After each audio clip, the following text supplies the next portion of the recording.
Good morning to all of you in today's lecture of McLeod gauge. आज के इस lecture में basically हम ये समझेंगे कि मैक्लॉयड गेज क्या होता है, वो किस तरीके से काम करता है, उसके क्या एडवांटेजेस होते हैं, क्या डिसएडवांटेजेस होते हैं, कौन कौन सी कंडीशंस होती हैं जिनमें हम मैक्लॉयड गेज को प्रेफर करते हैं एंड वेरियस अदर थिंग्स। मेरा जो लेक्चर है उसके पीडीएफ का लिंक मैं डिस्क्रिप्शन बॉक्स में डाल दूंगा। जिसको भी ये डाउनलोड करना है वहाँ पे जाके इजीली डाउनलोड कर सकता है। सबसे पहले हम बात करते हैं कि मैक्लॉयड गेज बेसिकली होता क्या है। तो अगर आप बेसिक सेटअप देखेंगे तो मैक्लॉयड गेज देखने में इस तरीके का रहता है। ये एक बॉक्स के अंदर बेसिकली आपका एनक्लोज्ड रहता है। अब इसको बेसिकली हम वहाँ पे प्रेफर करते हैं जहाँ पे मेरे को निगेटिव साइड में मींस -10⁻⁻⁶ टॉर्क तक की का वैक्यूम मेरे को बेसिकली चेक करना होता है। अगर हम बात करते हैं तो जो भी मेरे को लो वैक्यूम के प्रेशर गेजेस होते हैं उनके कैलिब्रेशन करने के लिए इस गेज को काफ़ी ज़्यादा प्रेफर किया जाता है। इसको बेसिकली कंप्रेशन गेज के भी नाम से जाना जाता है। इसका जो वर्किंग प्रिंसिपल है वो आपका मरकरी मैनोमीटर से काफ़ी ज़्यादा सिमिलर होता है। इवन जो आपके डिस्टिलेशन कॉलम्स होते हैं जो फुल वैक्यूम पे ऑपरेट होते हैं वहाँ भी वैक्यूम चेक करने के लिए इसको काफ़ी ज़्यादा प्रेफर किया जाता है। अगर हम बात करते हैं वेरियस प्रेशर की यूनिट्स की, जैसा कि हमने बताया कि मैक्लॉयड गेज 10⁻⁻⁶ टॉर तक आपको वैक्यूम देता है। तो याद रखिएगा 1 ATM मीन्स 760 टॉर। तो आप खुद ही सोच सकते हैं कि 1 टॉर जो होता है वो आपका कितना लेस वैल्यू होता है। और यहाँ पे हम बात कर रहे हैं 10⁻⁻⁶ टॉर की। तो आप खुद इमेजिन कर सकते हैं कि ये जो इक्विपमेंट होता है मैक्लॉयड गेज, इसका एक्यूरेसी लेवल कितना ज़्यादा होता है, जिसकी वजह से बेसिकली इसको इंडस्ट्रीज़ में काफ़ी ज़्यादा हम प्रेफर करते हैं। अगर हम बेसिक सेटअप की बात करते हैं मैक्लॉयड गेज की, तो इसका बेसिक सेटअप काफ़ी ज़्यादा इजी रहता है। यहाँ पे एक आपका थ्रेडेड बोल्ट दिया हुआ है जिसके नीचे आपका बेसिकली एक पिस्टन लगा हुआ है। आफ्टर दैट यहाँ पे ये जो आपकी असेंबली है यहाँ पे आपका मरकरी भरा हुआ है। देन यहाँ पे आपकी 2 कैपिलरीज होती हैं। एक तरफ की कैपिलरी में आपका बल्ब है और ये कैपिलरी आपका ऊपर से क्लोज्ड है। इसको सील्ड मेजरिंग कैपिलरी बोलते हैं। और ये दूसरी तरफ आप देखेंगे तो ये दूसरी कैपिलरी गई है, इसको बेसिकली हम रिफरेंस कैपिलरी बोलते हैं। ये आपकी रिफरेंस कैपिलरी हो गई और ये रिफरेंस कॉलम हो गया। जो भी गैस है जिसका प्रेशर बेसिकली आपको पता करना है उसको टॉप से यहाँ से इस सिस्टम से बेसिकली कनेक्ट किया जाता है, जहाँ पे ये मैंने लिखा है अननोन प्रेशर गेज। ये जो पूरा का पूरा सेटअप होता है ये बेसिकली बोल्स लॉ के ऊपर काम करता है। बोल्स लॉ डायरेक्टली बोलता है कि PV = nRT। ये क्वेश्चन आप में से मैक्सिमम लोगों को पता होगी कि at constant temperature pressure of a particular amount of a gas is inversely proportional to its volume. Means अगर आपका प्रेशर बढ़ेगा तो आपका वॉल्यूम घटेगा और अगर आपका वॉल्यूम घटेगा तो आपका प्रेशर बढ़ेगा। इस पूरे के ही पूरे प्रिंसिपल पे आपका बेसिकली मैक्लॉयड गेज काम करता है। इसके डिटेल्ड वर्किंग को मैं नेक्स्ट स्लाइड में बेसिकली आपको डिस्क्राइब करूंगा। इसकी बेसिकली वर्किंग को समझने के लिए इन 2 डायग्राम्स को आप गौर से समझिएगा। ये सबसे पहला डायग्राम है, देन ये सेकंड डायग्राम है। सबसे पहले मेरे को इस प्लंजर को इस हिसाब से रोटेट करना है कि जो मेरा मरकरी है, ये जो बेसिक ओपनिंग है नीचे वाली, जहाँ से मेरी दोनों कैपिलरीज, एक जो मेरी रेफरेंस कैपिलरी है और जो मेरी मेन कैपिलरी है जहाँ से वो कैपिलरी लिंक है, ये मेरे को इस हिसाब से रखना है कि मरकरी लेवल मेरा इस लेवल तक मेंटेन होके रहे। और मेरे को ऊपर से आपका वैक्यूम का सोर्स यहाँ पे अप्लाई करना है। अब क्या है, मरकरी मेरा खाली इस लेवल तक प्रेजेंट है, तो जैसे ही मैं ऊपर से वैक्यूम अप्लाई करूँगा तो ये जो मेरा ऊपर से वैक्यूम आएगा ये पूरे के पूरे सिस्टम में मेरा ये एनट्रैप हो जाएगा। अब होगा क्या कि जैसे ही मेरे सिस्टम में ऊपर से जो भी मैंने सिस्टम कनेक्ट किया है उसके अंदर जो भी आपका वैक्यूम प्रेजेंट है वो पूरे के पूरे सिस्टम में मेरा एनट्रैप हो गया है। अब क्या है, धीरे धीरे इस प्लंजर को बेसिकली मैं टाइट करता हुआ चलूँगा। उससे क्या होगा कि ये जो भी मेरा मरकरी है ये मरकरी बेसिकली ऊपर की तरफ मूव करना शुरू कर देगा। अब होगा क्या कि जैसे ये ऊपर की तरफ मूव करेगा तो ये इस कैपिलरी में भी रेस्ट करेगा और इधर ये बाजू वाली कैपिलरी में भी ऊपर की तरफ मरकरी चढ़ने लगेगा।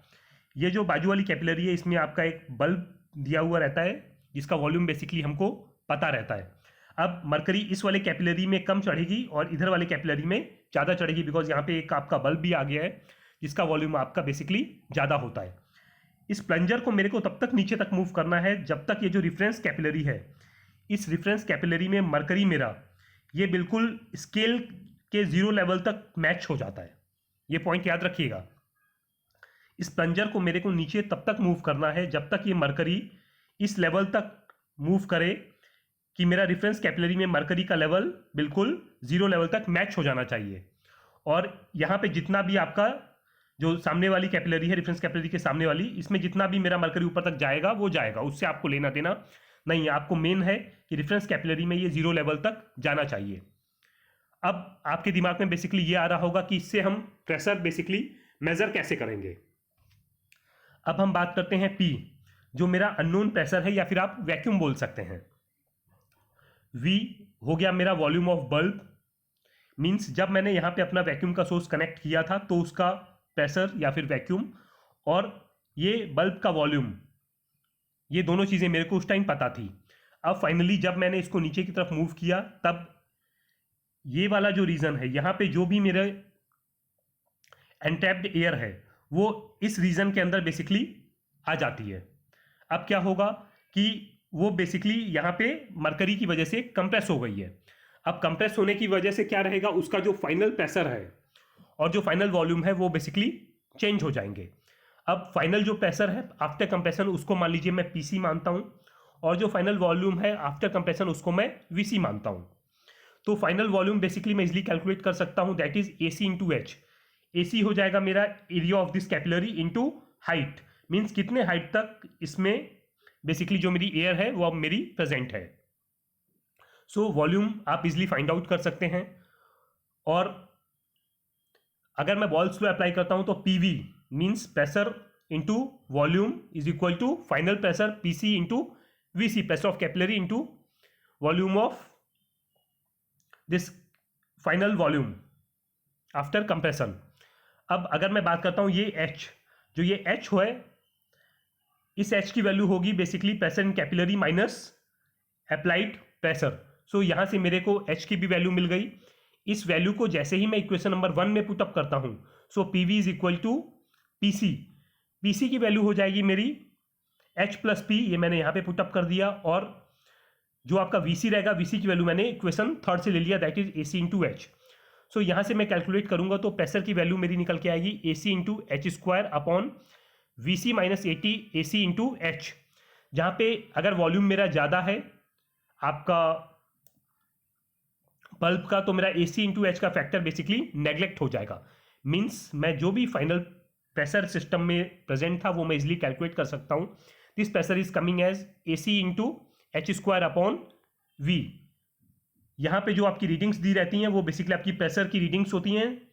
सो आपको यहाँ पे इजिली आप प्रेशर की रीडिंग्स देख के बता सकते हो कि आपके सिस्टम में कितना वैक्यूम प्रेजेंट है। सो जो मैक्लॉयड गेज रहता है इसका वर्किंग काफ़ी ज़्यादा इजी है। आपको इसको जस्ट अपने सेटअप से कनेक्ट करना है। आफ्टर दैट आपको इसकी कैपिलरीज को, ये जो यहाँ पे प्लंजर लगा है उसको इस हिसाब से मूव करना है कि आपका मरकरी 0 लेवल तक पहुँच जाए। देन आपको यहाँ पे H का लेवल चेक करना है और जो भी यहाँ पे प्रेशर की रीडिंग्स आ रही हैं वो आपको बता देगा कि आपके सिस्टम में बेसिकली कितना वैक्यूम प्रेजेंट है। अगर हम बात करते हैं एडवांटेजेस क्या होते हैं मैक्लॉयड गेज के, तो इसका पहला एडवांटेज ये होता है it measures vacuum with out any electronic equipment. बिना किसी इलेक्ट्रॉनिक इक्विपमेंट के ये वैक्यूम मेरे को मेजर करके देता है। इसका जो एक्यूरेसी लेवल होता है वो काफ़ी ज़्यादा हाई होता है, जिसकी वजह से इसको लो प्रेशर मेजरिंग गेजेस में कैलिब्रेशन में काफ़ी ज़्यादा प्रेफर किया जाता है। जो आपकी गैसेस का कंपोजिशंस होता है उसका इसके ऊपर किसी भी तरीके का इम्पैक्ट नहीं आता है। अब अगर मैं बात करता हूँ इसके डिसएडवांटेजेस क्या होते हैं मैक्लॉयड गेज के, तो it is suitable for few gases. ये खाली उन्हीं गैसेस में सुटेबल होता है जो आपका बॉयल्स लॉ बेसिकली फॉलो करती है। मीन्स आपका टेम्परेचर कांस्टेंट होने पे pressure is inversely proportional to volume. ये जो डिवाइस होता है ये कॉन्टिन्यूअस आउटपुट के लिए प्रेफर बेसिकली नहीं किया जाता है। इसके केसेस में कंटेमिनेशन होने के चांसेस काफ़ी ज़्यादा रहते हैं, बिकॉज अगर आपने प्लंजर से ज़्यादा मूव कर दिया तो कई बार ऐसी पॉसिबिलिटी बनती है कि मरकरी आपके सिस्टम के अंदर भी जा सकता है। जो कंडेंसेबल गैसेस होती हैं वो आपको अपने सिस्टम से रिमूव करना पड़ेगा, अदरवाइज वो आपकी कंडेंस हो जाएंगी जिससे आपको रीडिंग बेसिकली गलत मिलेगी। सो होप आपको आज का लेक्चर अच्छा लगा होगा।